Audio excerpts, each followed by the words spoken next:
Bien, tema de la clase de hoy, vamos a hacer una introducción a la materia, vamos a ir dando conceptos eh, primordiales, fundamentales de la materia, y vamos a contar un poquito la historia del constitucionalismo, como para ver y empezar a entender en dónde estamos parados el día de hoy, a la fecha, en este momento. Necesariamente para comprender nuestra situación actual tenemos que remontarnos a sucesos históricos, así que aparte de ver un par de conceptos esenciales de la materia, vamos a trabajar un poquito en los antecedentes mediatos e inmediatos que dan origen al constitucionalismo. Les voy compartiendo la pantalla. Por favor, me confirman que se está viendo un PowerPoint.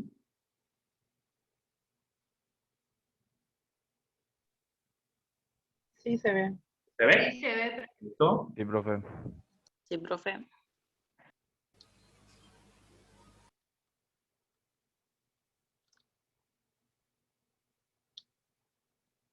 Aquí. Bien, como ven, el título de la proyección y de este PowerPoint es Introducción a la materia. Ahí abajo, en las primeras proyecciones de los archivos de PowerPoint que le vamos a ir compartiendo, dice para ser utilizado en el curso Teoría y Derecho Constitucional o Derecho Constitucional. Los PowerPoint son una parte de varias que integran el material de estudio. Tienen la bibliografía, el PowerPoint, las clases grabadas, las clases presenciales y la posibilidad de consultar.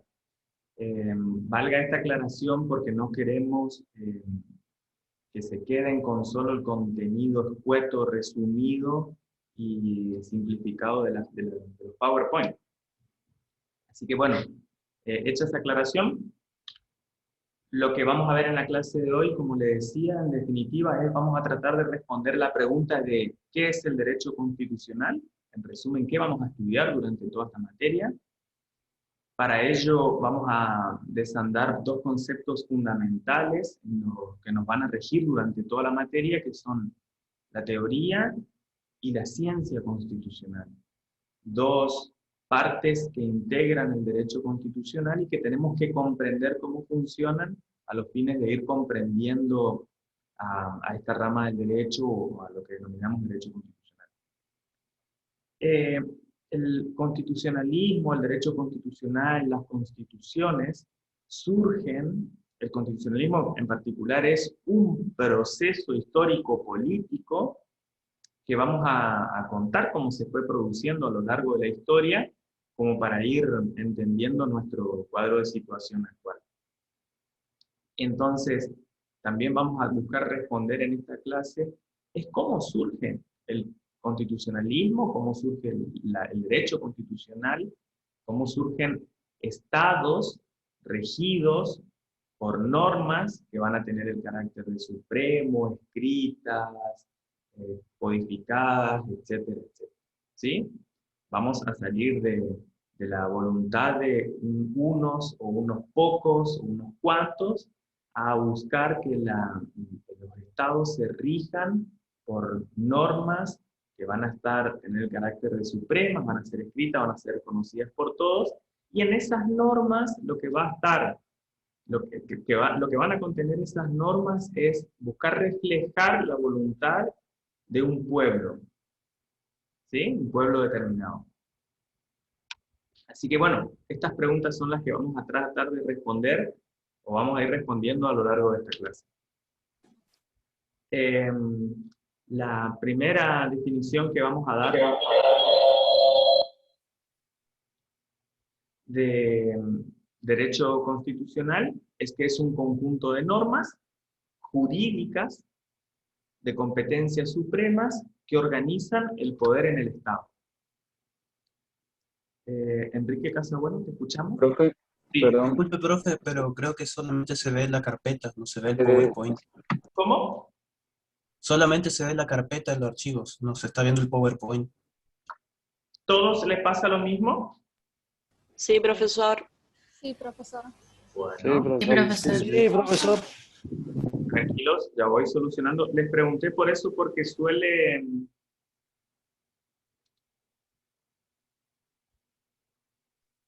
Ahí Ahora sí, se ve, profe. ¿Y ahí? Ahí está, profe. ahora sí. ¿Qué es derecho constitucional? Decíamos que son teoría y ciencia constitucional, qué es el constitucionalismo y cómo surge. Son las preguntas que vamos a tratar, que vamos a ir respondiendo en esta clase de decía. Entonces, como primera cuestión, lo que vamos a hacer es definir al derecho constitucional como el conjunto de normas jurídicas de competencias supremas que organizan el poder en el Estado.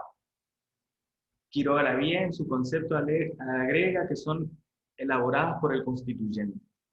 Entonces, fíjense que de este concepto de derecho constitucional, si lo desglosamos, lo desarmamos, vamos a hablar de normas jurídicas que lo que van a hacer es organizar el poder, o sea, normas jurídicas que tienen el carácter de supremo, que buscan organizar el poder en el Estado. Entonces, fíjense, hablamos de normas, hablamos de poder y hablamos de Estado. Quiroga Lavie, como lo ponemos ahí en la proyección, habla también de poder constituyente. Todos estos puntos en los que podemos desarmar el concepto de derecho constitucional, los vamos a ir trabajando durante el curso como para poder completar y comprender con la mayor fuerza posible a qué refiere el derecho constitucional. Fíjense que vamos a trabajar y vamos a analizar en profundidad qué es el poder, cómo se desarrolla, cómo se relaciona con el derecho. Vamos a hacer un análisis del Estado, cómo está integrado, cuáles son sus partes, etcétera, etcétera, etcétera.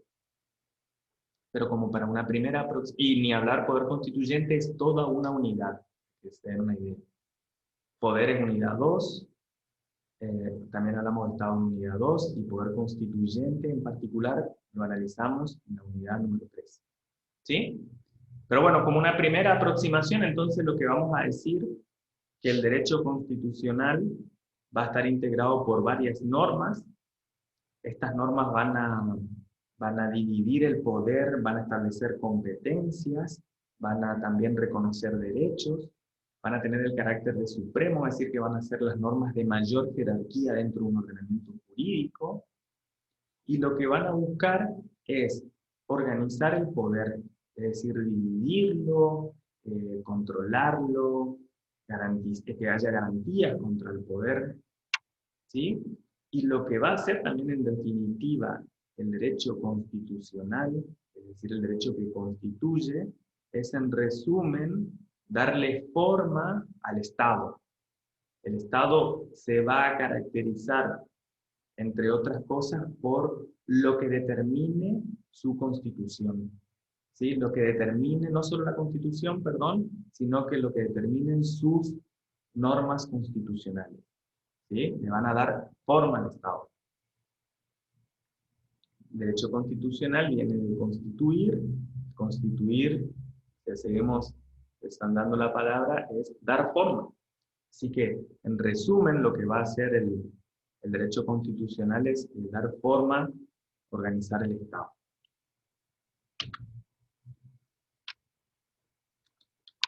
Seguimos. Una de las particularidades que vamos a ver a partir de ahora y nos vamos a encontrar durante todo el curso es que el derecho constitucional debe funcionar como un sistema. Las características de los sistemas en general es que no se trata de normas aisladas que no tengan relación unas con otras, sino que lo que implica el derecho constitucional es que estas normas se integren y funcionen como una estructura, que sirvan a un todo y que haya armonía entre ellas. ¿Sí? Fíjense que una de las particularidades que vamos a encontrar dentro de todo sistema y sobre todo dentro del derecho constitucional es que las normas no se van a comprender aisladamente. o no van a terminar de encontrarse su contenido exacto si no se entiende y no se comprende y no se las analiza a la luz de otras normas. ¿Sí? Un ejemplo que vamos a dar hoy y que lo iremos comprendiendo durante todo el curso son la relación que existe entre el artículo 14 de la Constitución y el artículo 28. Lo vamos a estudiar ya para quienes vayan leyendo o ya hayan leído la materia o puedan ir accediendo al material. Cuando hablamos del artículo 14 vamos a estudiar lo que refiere a su principio de reglamentación, conocido también como poder de policía del Estado, en donde el Estado tiene la facultad de reglamentar el ejercicio de los derechos a través de las leyes. Dice el artículo 14 que todos los ciudadanos gozan de los siguientes derechos conforme las leyes que reglamenten su ejercicio. Conforme las leyes que reglamenten su ejercicio, ese parrafito da origen y sustento a lo que es el poder de policía. Es decir, como les reitero, la posibilidad del Estado de reglamentar los derechos. Ahora, la reglamentación de los derechos surge en atención a de que no se concibe el ejercicio absoluto de los derechos. El ejercicio de los derechos tiene que necesariamente estar reglamentado y limitado. Ahora bien, el artículo 14 habilita el poder de policía del Estado, pero este poder de policía, esta facultad reglamentaria del Estado, no es absoluta.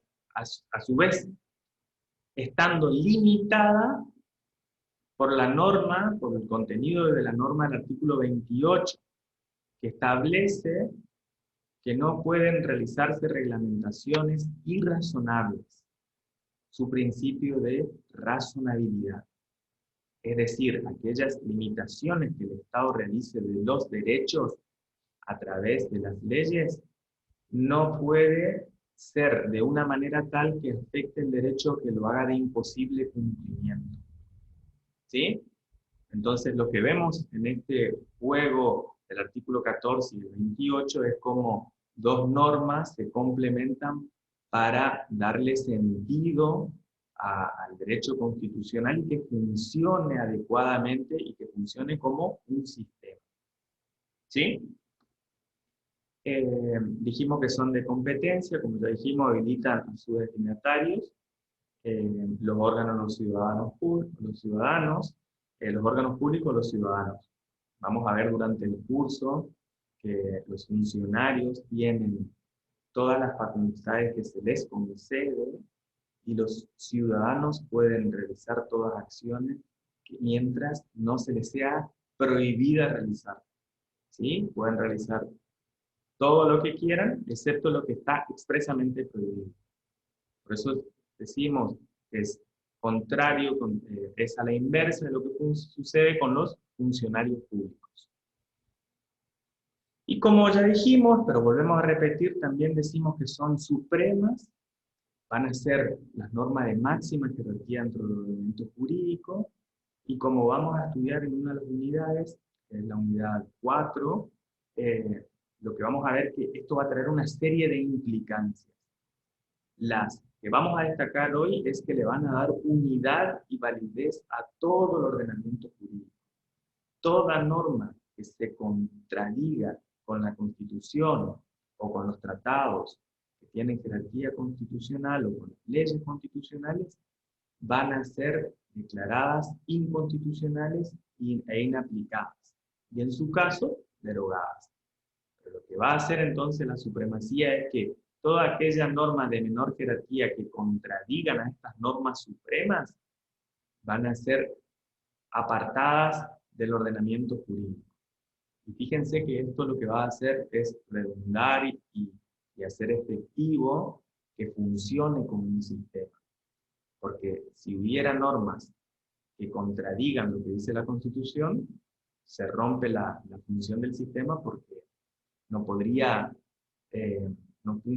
formar en forma de estructura y de engranaje de una maquinaria correctamente aceitada como se pretende.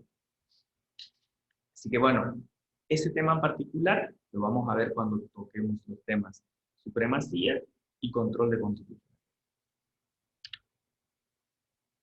Bien.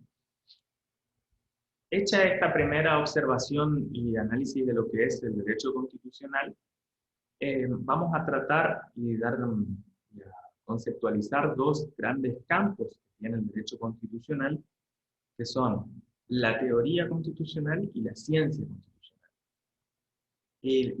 Vamos a ir viendo que durante todo el cursado de la materia nos vamos a ir moviendo dentro de estos dos campos, que es importante tenerlos claramente delimitados a los fines de una mayor comprensión de los temas que estamos hablando. Esencialmente la primera parte vamos a tratar las partes de teoría constitucional y en la segunda parte del curso lo que es ciencia. ¿Sí? Pero dentro de la primera parte vamos a necesariamente tener que recurrir a la ciencia constitucional para analizar las normas dentro de nuestro ordenamiento que regulan determinados temas. Por ejemplo, teoría constitucional, vamos a ver la teoría del poder constituyente. Y cuando hablamos de ciencia constitucional, nos vamos a mover al artículo 30, por ejemplo, de nuestra Constitución, que establece el mecanismo de reforma de la Constitución. ¿Sí? O sea, el poder constituyente, cómo se materializa en nuestro ordenamiento jurídico y qué establece nuestra Constitución. Entonces, vamos a definir a la teoría constitucional como el conocimiento, el estudio abstracto de los conceptos constitucionales fundamentales que tienen validez universal. ¿Sí? Y cuando vayamos a la parte de ciencia, vamos a utilizar como método de estudio a la teoría, pero para conocer el ordenamiento jurídico de un determinado Estado. ¿Sí? Vamos a tener un método para conocer el derecho constitucional positivo de ese Estado. Lo vamos a hacer, como las ciencias lo indican, de un modo sistemático y de acuerdo a un método. ¿Sí? Fíjense que la teoría constitucional es el método de la ciencia constitucional, y la ciencia constitucional es empírica y cuyo objeto de estudio es la Constitución Nacional positiva de un Estado, más las normas y máximo en un país como el nuestro, que gozan de jerarquía constitucional. ¿Sí? Esto que decimos que requiere una aclaración, como ustedes habrán estudiado ya en la secundaria, pero refresquemos, en nuestro sistema, la Constitución, en el artículo 75, inciso 22, establece que una nómina de tratados internacionales sobre derechos humanos tienen jerarquía constitucional. ¿Sí? Entonces no solo vamos a estar dentro de lo que es la Constitución, sino que también vamos a estudiar otras normas, como por ejemplo los tratados. ¿Estamos hasta ahí? ¿Se entiende? Muy bien. Bien. Lo que vamos a analizar ahora es decir, bueno, esto es el derecho constitucional, estas son sus partes, pero vamos a ir un poquito más atrás.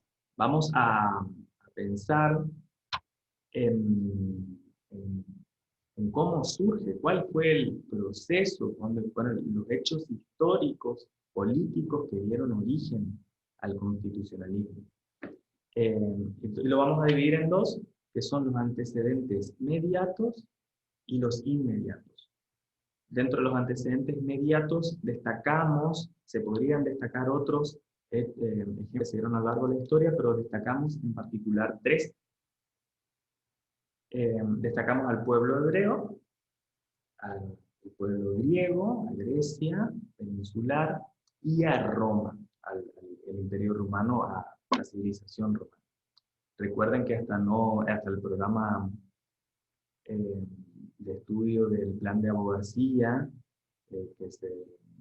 antes de la reforma del que ustedes son parte, incluso se estudiaba como una materia autónoma lo que es derecho romano. Así que fíjense la importancia que tenía Roma como civilización, la destacamos también acá en este curso. Básicamente, Vemos antecedentes lejanos de lo que es el constitucionalismo o germen de lo que termina siendo parte del constitucionalismo en estos tres pueblos que queremos destacar como antecedentes inmediatos, iniciando por el pueblo hebreo. Esto está tomado del libro de Karl Loewenstein. Por eso algunas afirmaciones que el autor pone en su libro, nosotros vamos a ir ayornándola a los tiempos que corren. Pero en particular, lo que vamos a decir en relación al pueblo hebreo es que fue el primer pueblo en practicar el constitucionalismo. Podríamos decir que la Biblia era la constitución del pueblo hebreo. Básicamente lo que vamos a encontrar son los 5 primeros libros de la Biblia, que se conoce como el Pentateuco, en donde Dios, la deidad, a través de uno de sus profetas, que era Moisés, escribe estos libros a inspiración divina y establece leyes. ¿Sí? Estas leyes debían ser cumplidas por gobernantes y gobernados. ¿Sí? Porque a través de la Biblia también estableció autoridades, estableció jerarquías y estableció la división entre gobernantes y gobernados. A este tipo de organización se la llama teocrática porque tiene su inspiración y fuente en una deidad, en un Dios, y vemos que aparte de jueces existían en la tierra sacerdotes. Estos sacerdotes estaban limitados por la ley divina, pero no tenían un poder absoluto y arbitrario. Tenían que rendir cuentas, e incluso tenían lo que se conoce como la primera oposición legítima, que eran los profetas. En caso de excesos o injusticia por parte de los sacerdotes, Dios mandaba a profetas a que proclamen, que se vuelvan a la ley, que dejen de cometer estos actos injustos o sin sabiduría, y que dejen de realizarlo sobre todo en contra del pueblo. Así que bueno, esta es uno de los primeros pueblos en donde vemos en que había una organización, en donde había una norma de carácter supremo. Los griegos, que es por su parte la civilización que se conoce generalmente como los creadores de la democracia, el pueblo demócrata por excelencia, tenía por su parte una forma de organización distinta, y específicamente se trata de la democracia directa. Es decir, había identidad entre gobernantes y gobernados. Acá le ponemos la primer comilla y hacemos una aclaración que es importante hacerla, que solo se trataba esa identidad entre gobernante y gobernado de los ciudadanos activos. ¿Quiénes eran ciudadanos activos? Aquellos que tenían nacionalidad griega, es decir, que no eran esclavos o extranjeros, hombres y mayores de edad. ¿Sí? No cualquiera era ciudadano activo, solo una parte minúscula del pueblo. A través de este reducido número es que se producía lo que el autor destaca como identidad entre gobernante y gobernado. Los que tomaban las decisiones eran directamente aplicados a ellos esta decisión. O sea, había identidad también entre quienes tomaban la decisión y a quienes iba a ser aplicada esa decisión. Pero, sobre todo, lo importante destacar en Grecia es que no se realizaba a través de representantes, sino que era el pueblo, o los ciudadanos, mejor dicho, los ciudadanos activos, no el pueblo, en sentido amplio, quienes tomaban las decisiones. Había distribución del poder, los cargos se realizaban por sorteo, los cargos eran rotativos y por cortos plazos. También fíjense que llamativo a la cuestión, cuesta a veces entender, pero que no se exigía cualificación alguna, o sea, para participar de los cargos de jueces o de representantes, de cargos de decisión, no se exigía calificación alguna. Cualquiera podía ocupar cualquier cargo. Otra de las curiosidades que podemos resaltar es que no había reelección, sí podían ocupar otros cargos. Y bueno, lo que sucedió en Grecia en particular es que termina, podríamos decir, sobre todo en Atenas, que es donde se ejerció la democracia tan fuertemente, no así las otras ciudades-estado donde tenían distintas formas de organización. Atenas era la democracia por excelencia. La asamblea misma, que era integrada por los ciudadanos, empezó a actuar sin limitaciones, lo que llevó a una inestabilidad terrible, lo que provoca la caída del sistema. Recordemos que sistemas democráticos no va a haber en la historia de la humanidad desde la caída de Atenas por mano de los espartanos hasta la creación de los estados modernos y el dictado de las constituciones. Recién ahí se retoman las ideas democráticas, es decir, el gobierno de todos. Demos, kratos. Es las dos palabras en las que, griegas, latinas, en las que se desglosa la palabra democracia. El gobierno del pueblo. Sí hay algunos ejemplos en otras civilizaciones, pero que no llegan a tener la fuerza que tuvo la democracia directa en la Atenas griega del siglo V.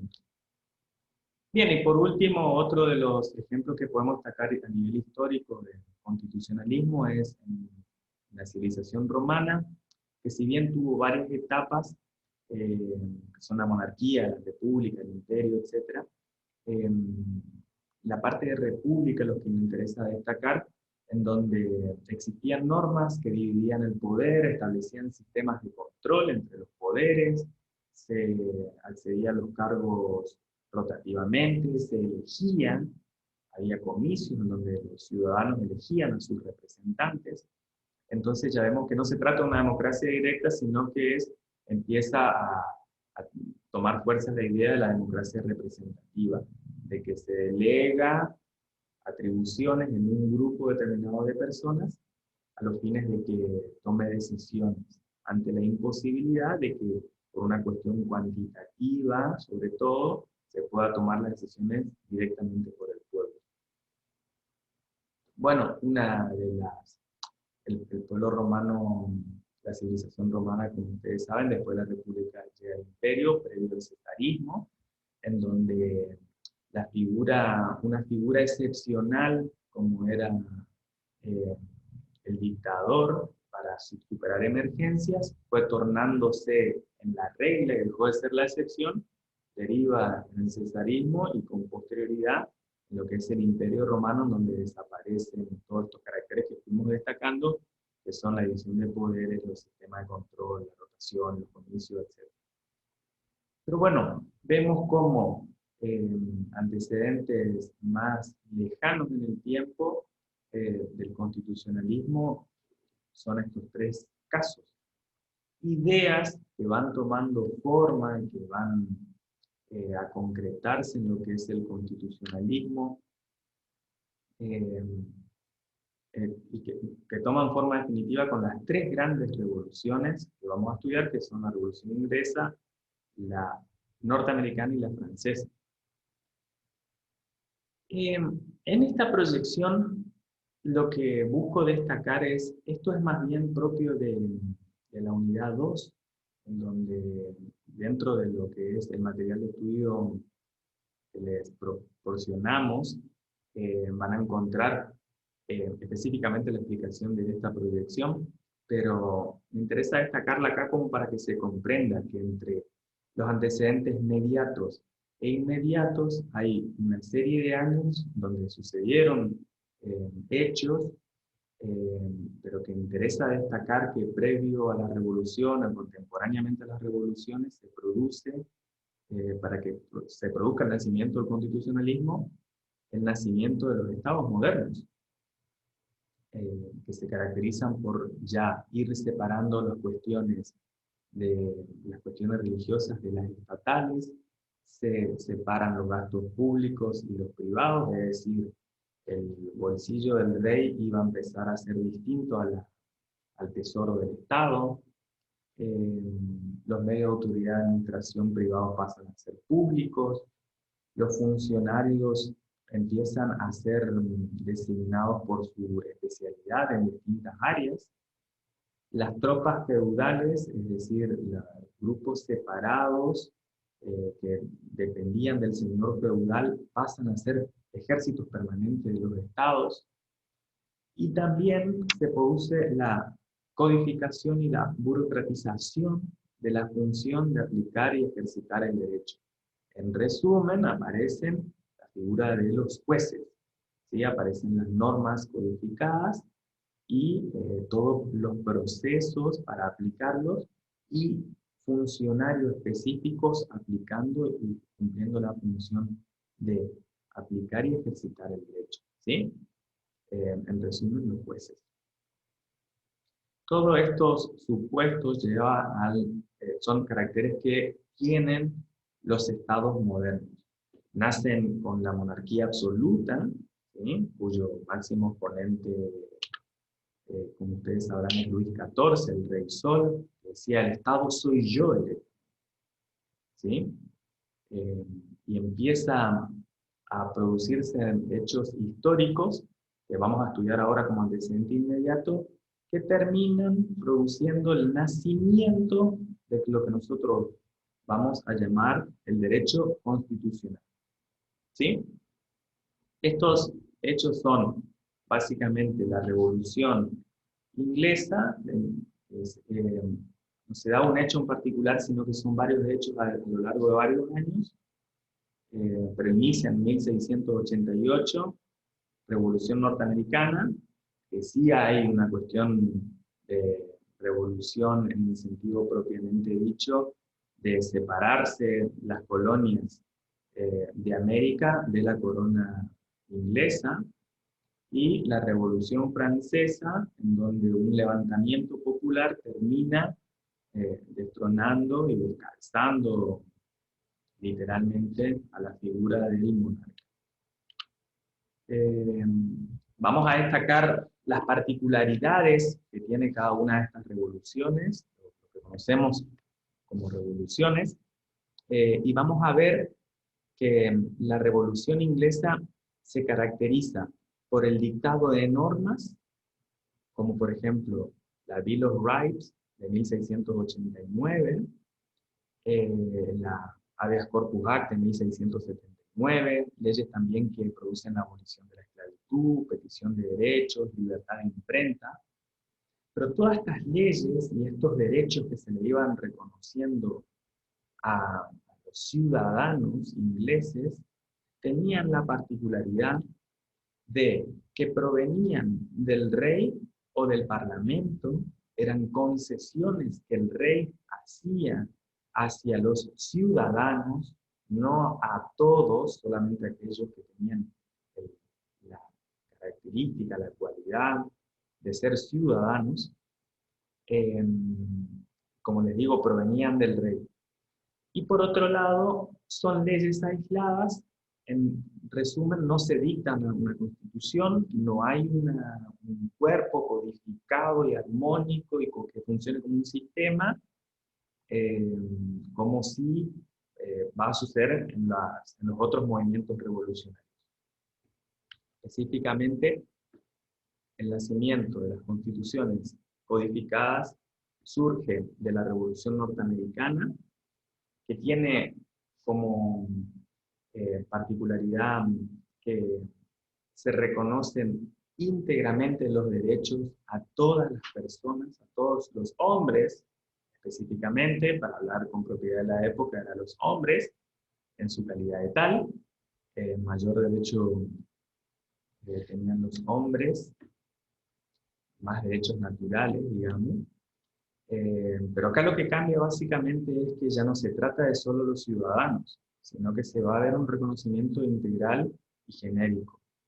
Y se considera que estos derechos que se reconocen, que tienen las personas o los hombres específicamente, van a ser porque los tienen por el solo hecho de ser hombres, de ser personas, no porque el rey o el parlamento se los conceda, sino que ya lo tienen por su sola condición de persona. Es decir, estos derechos son anteriores y superiores al Estado. Y el Estado, a través de la Constitución, lo que tiene que buscar es primero reconocerlos y después establecer mecanismos para que sean garantizados estos derechos. Entonces, se limita al poder público nuevamente. Acá en la Revolución Norteamericana vamos a ver que se va a establecer un sistema republicano y democrático, y este sistema va a estar basado en una constitución que va a tener una parte de una declaración de derechos, es decir, por eso dice precedida de un Bill of Rights. Bill of Rights es catálogo de derechos, en donde se le reconocen a las personas, a los hombres, todos los derechos mencionados en ese catálogo. Esta constitución aparte va a tener la particularidad de ser escrita para conocimiento de todos y para certeza de qué se reconoce y cómo se va a establecer la división de poderes. Codificada, o sea, va a estar en un cuerpo, en un solo lugar, que funcione de un modo armónico. Y también se le va a establecer la particularidad de ser suprema, ¿sí? Ninguna norma y ninguna decisión de los quienes integran el Estado en su calidad de funcionarios puede contradecir lo que establecen los textos constitucionales. Y en caso de que lo hagan, se crea un sistema a través de la jurisprudencia, ya vamos a estudiar oportunamente cómo, cuándo y dónde, que lo que va a hacer es cotejar las normas en cuestión o cuestionadas a los fines de compararla con la Constitución. Y en caso de contradecirla o no estar de acuerdo a su letra o al espíritu de la norma, se inaplica. ¿Sí? Entre otros caracteres que tiene que sean supremos. Básicamente, fíjense la importancia de toda aquella norma que no sea coherente con la Constitución, deja de aplicarse.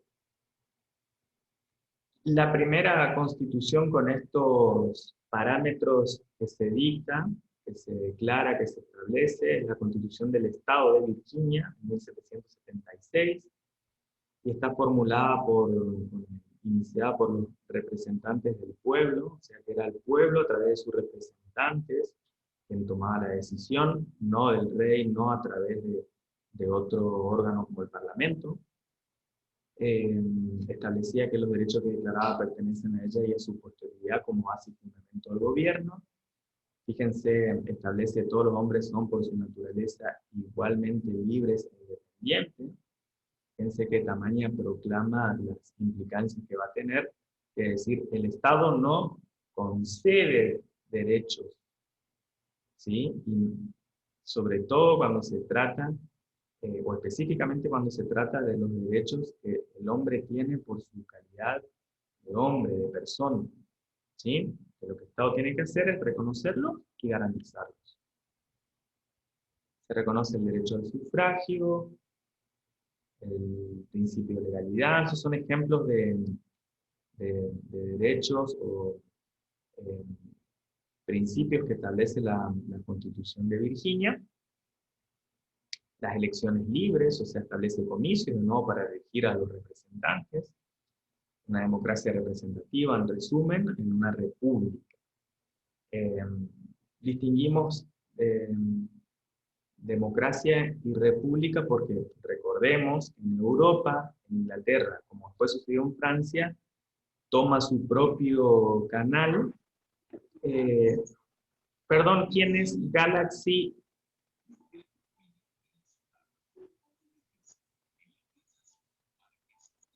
Por favor, Sabino y Lilian, hay un usuario que está como Galaxy.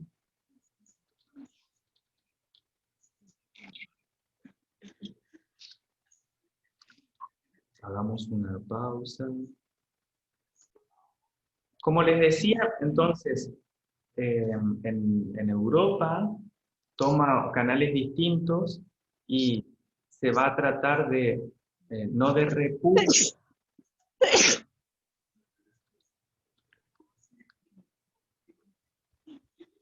María Silvia Escobar, vamos a silenciar el micrófono, por favor. Perdón, profesor. Hay Sí, MZ también, que no tiene foto, que tiene una foto. bien. Entonces, vuelvo a compartir la pantalla y retomamos. Aquí. ¿Ven bien, por favor? ¿Me hacen ok?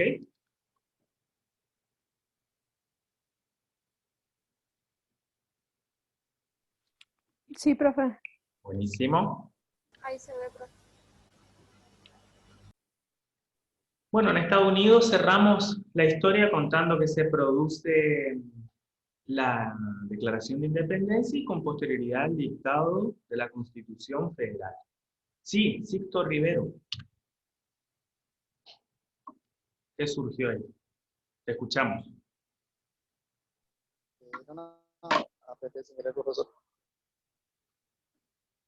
¿Qué pasó?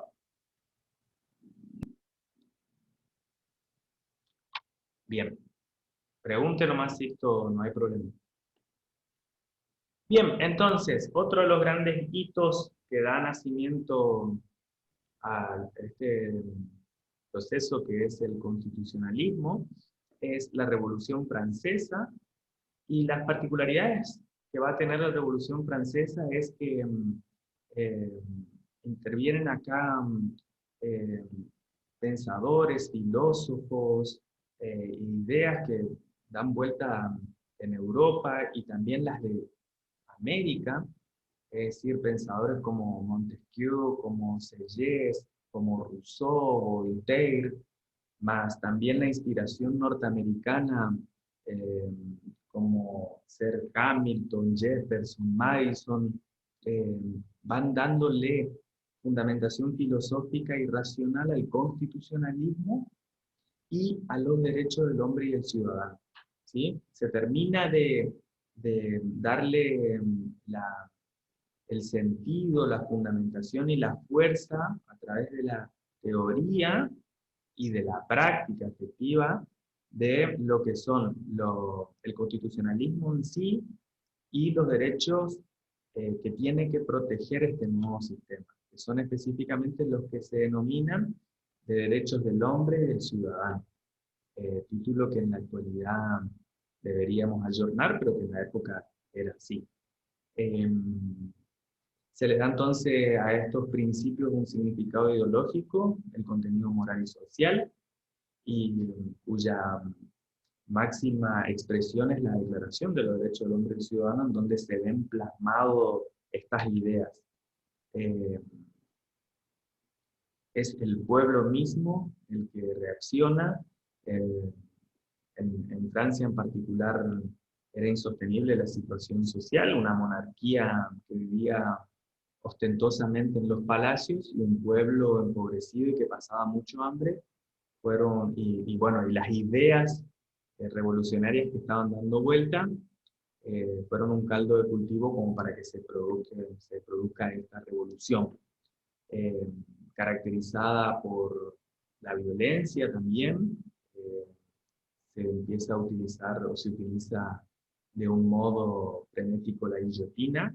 Todo aquel que era contrario a la revolución, no solo el rey Luis XVI y toda su familia, sino que aquellos que se oponían o se podían llegar a oponer o se presumían se oponían a la revolución, también. Incluso uno de las personas que impulsó la revolución, como era Robespierre, terminó siendo guillotinado.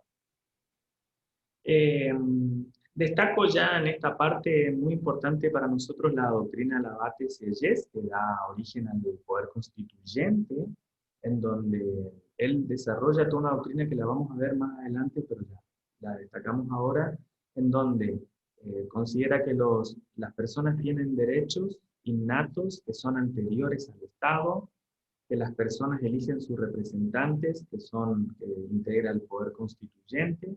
El poder constituyente dicta la Constitución y la Constitución le da forma al Estado. Entonces, en resumen, lo que propone es que la Constitución va a ser producto de las peticiones, las necesidades, y va a proteger a el pueblo directamente.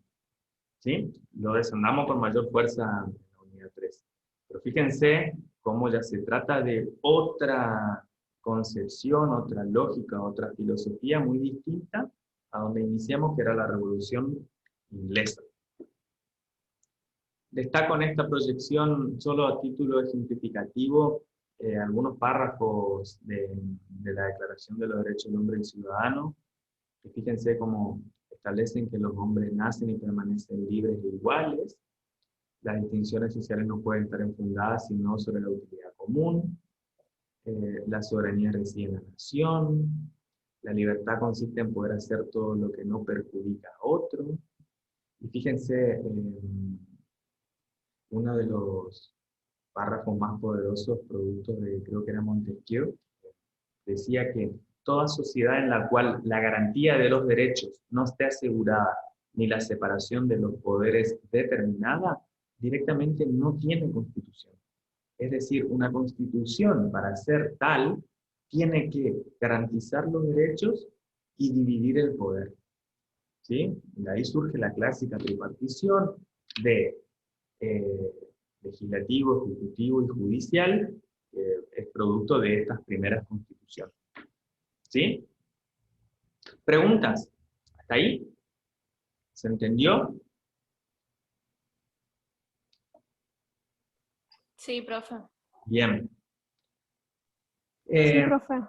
A partir de entonces de esta situación del nacimiento del constitucionalismo, podemos destacar tres grandes etapas que vivió el constitucionalismo, o etapas o generaciones, y con sus consecuentes derechos que eran declarados, reconocidos o tenían prioridad en estas etapas.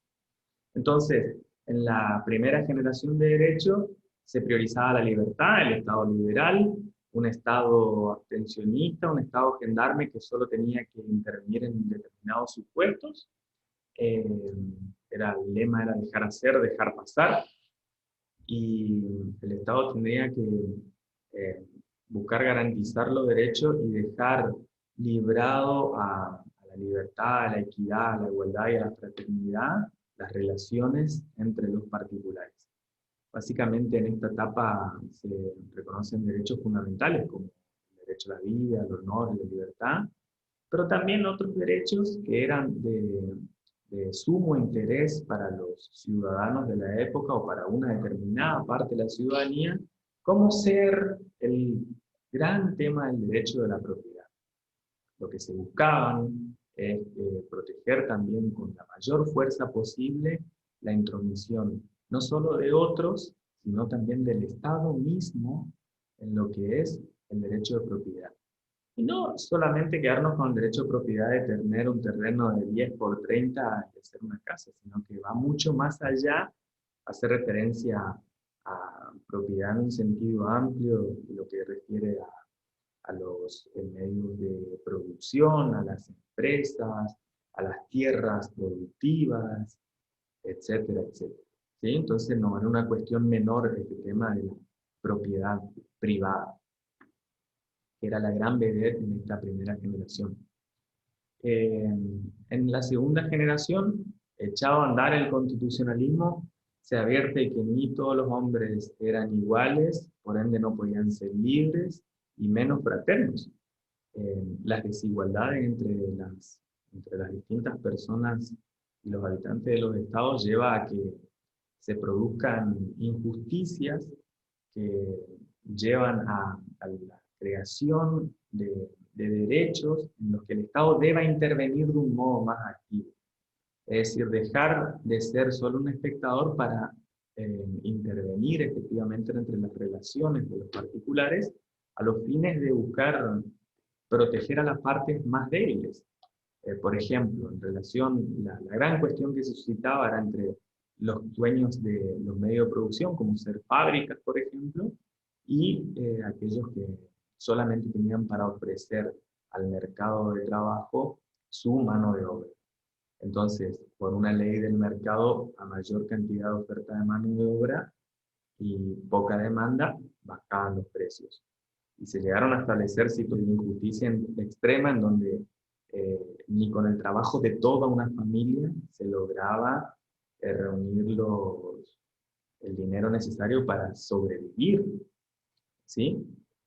Entonces, esto empezó a provocar grandes desigualdades e injusticias, que lo que se buscó a través del Estado y la intervención del Estado es erradicarlas, proteger a los más débiles y buscar un equilibrio. Con esto surge el constitucionalismo social y los derechos sociales conocidos como derechos de bienestar. Surge el Estado social de bienestar y el Estado empieza a tener otro rol, ¿sí? Cambia totalmente su rol de espectador a activo partícipe en lo que es la vida de sus ciudadanos.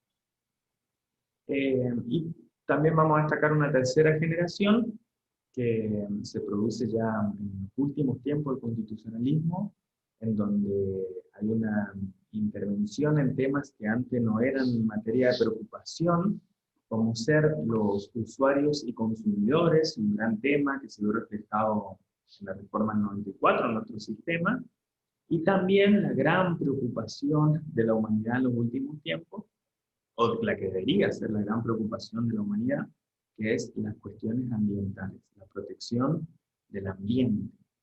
No queremos un medio ambiente, queremos uno entero, expresan algunos manifiestos. Así que bueno, empiezan a reconocerse en los textos constitucionales este tipo de derechos y a buscar la protección efectiva de estos derechos. ¿Sí? ¿Preguntas hasta ahí? ¿Cómo nos fue? Solamente queda una proyección, que es muy importante, por eso quiero hacer un pequeño paréntesis antes de esa última proyección.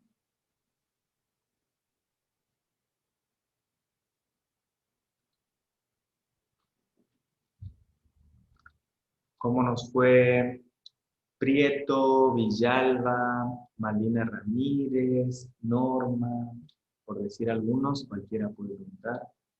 Jiménez Melisa. Profe, con respecto a a los derechos de la primera, segunda y tercera generación, ¿aún no se gestaba la cuarta generación en esa instancia, digamos? ¿Cómo? ¿En qué? Usted habló de la primera, segunda y tercera generación, ¿verdad? Sí, De los derechos de la primera. Yo le pregunto, con respecto a la cuarta generación, ¿todavía no se gestaba en esa época? ¿O no no. estaba plasmado dentro?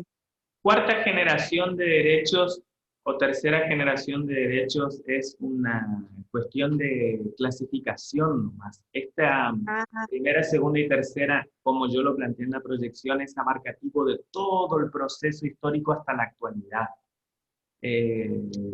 Sé, entendiéndote, Avelina, es que escuchaste hablar de derecho de cuarta generación, qué sé yo, es porque usan otro parámetro para distinguir. Nosotros nos quedamos con las 3 generaciones de derechos y no lo tomamos como una cuarta. Perfecto. Porque lo de la cuarta son lo que nosotros llamamos tercera, por lo general. Sí podemos hablar, tal vez, y con mucho criterio y justicia podríamos hablar de que estamos ante la presencia de, tal vez viviendo el proceso de cambio a una cuarta generación o una generación nueva, todo lo que sucede con las medidas que se toman en respecto a las cuestiones de género, sería tranquilamente, podríamos llamarlo, o incluirlo Sí, en para mí, claro, creo que es bastante importante, o es importante, a mi criterio, no sé si estoy esa equivocada. igualación efectiva, pero fíjate que incluso, por más que se vean reflejados los cambios en las normas y en la sociedad, ya la reforma del 94 establecía acciones positivas por parte del Congreso al respecto de las mujeres, ley de cupo, etc. Si bien en una forma muy embrionaria, pero ya del 94 nosotros tenemos como un parámetro de que el Estado tiene que realizar acciones positivas a los fines de igualar las condiciones en todos los sentidos entre hombres y mujeres. Está Esto por ahí lo vemos como aclarado. un reflejo de, porque por ahí, si bien la reforma del 94 para nosotros tiene ya muchos años, para una sociedad tal vez no lo sea tanto. Claro, es que está plasmado, ¿no es cierto? Está la modificación, pero depende. Yo, por ejemplo, soy de Formosa capital, y hay cuestiones que todavía no se ve reflejada, ¿no es cierto? Que cuesta mucho todavía aún cumplir con esas modificaciones. Es la lucha cotidiana. Exactamente. Esa era la pregunta, quedó aclarado, profe. Bien, perfecto. Bien, entonces lo que vimos en la clase de hoy, ya vamos cerrando la clase, es conceptos introductorios de lo que es el derecho constitucional, el movimiento constitucionalista, y vimos cómo fue evolucionando la idea hasta llegar al dictado de las constituciones. Ustedes bien lo habrán visto en la historia constitucional, todo el proceso que vive la Argentina hasta el dictado de nuestra Constitución. Fue así que se plasma el texto constitucional y empieza a tener plena validez y vigencia dentro de nuestro ordenamiento. Así que bueno, bueno, y las generaciones de derecho que destacamos tres. Como última proyección de esta primera clase, que la vamos a pensar y reflexionar durante todo el curso, y sobre todo la vamos a trabajar en la clase de despedida, quienes acrediten condiciones para estar en ella, habiendo aprobado los exámenes, le vamos a, en esta última proyección, dejar una serie de preguntas que nos interesa mucho que las vayamos pensando desde ya hasta el final del curso, y si nos ponemos muy pretenciosos, y durante toda la carrera y durante todo el ejercicio de su profesión. ¿Sí? Fíjense lo pretencioso, o sea, se van a recibir, van a ejercer, y yo pretendo que ustedes sigan con estas preguntas en la cabeza. No es una cuestión menor. ¿Se ve bien?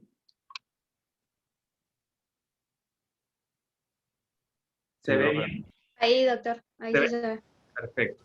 Dice la proyección: preguntas a responder durante el curso. Hicimos toda una historia y una presentación súper teórica para decir que vamos a estudiar Derecho Constitucional, que nació producto del constitucionalismo. Ahora, lo que me interesa como cierre de clase es pensar cuál es el valor que le vamos a achacar, le vamos a dar al constitucionalismo a nivel personal y a nivel sociedad.